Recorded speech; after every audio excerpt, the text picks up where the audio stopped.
নিম্নচাপের কারণে টানা বৃষ্টিতে ভারতের বিভিন্ন রাজ্যে ভয়াবহ বন্যা ও ভূমিধস পরিস্থিতি তৈরি হয়েছে।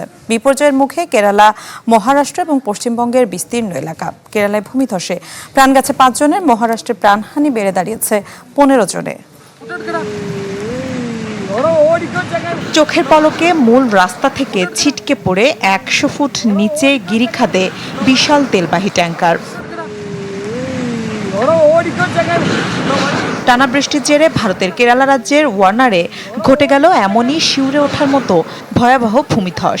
প্রকৃতির এই রুদ্ররূপ দেখে হতভম্ব প্রত্যক্ষদর্শীরা।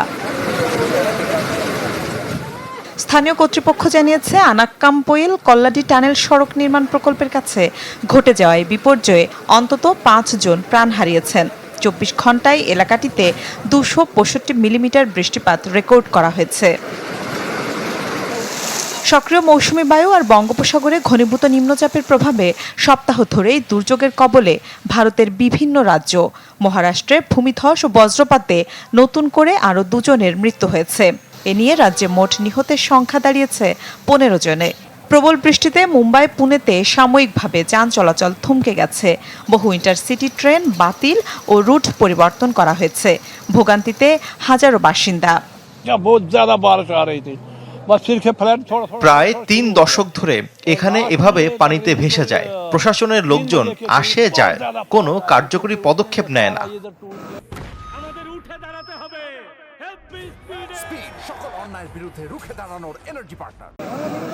দেশের উত্তর পূর্বাঞ্চলের অরুণাচল প্রদেশেও বন্যা পরিস্থিতি তৈরি হয়েছে। আবহাওয়া পরিস্থিতির উন্নতি হয়নি জম্মু কাশ্মীরেও। বানের তোরে সব ভেসে যাচ্ছে। বৃষ্টি থামার কোনো লক্ষণই দেখছি না। বড় ধরনের বন্যার কবলে পড়তে পারি আমরা। ভারী বৃষ্টিতে নাকাল কলকাতা সহ পশ্চিমবঙ্গ। উত্তর ও দক্ষিণ 24 পরগনা, নদিয়া, মুর্শিদাবাদ এবং বীরভূম জেলায় হলুদ সতর্কতা জারি রয়েছে। তবে সবচেয়ে উদ্বেগজনক পরিস্থিতি উত্তরবঙ্গে। দার্জিলিং, জলপাইগুড়ি ও আলিপুরদুয়ারে লাল সতর্কতা জারি করেছে প্রশাসন।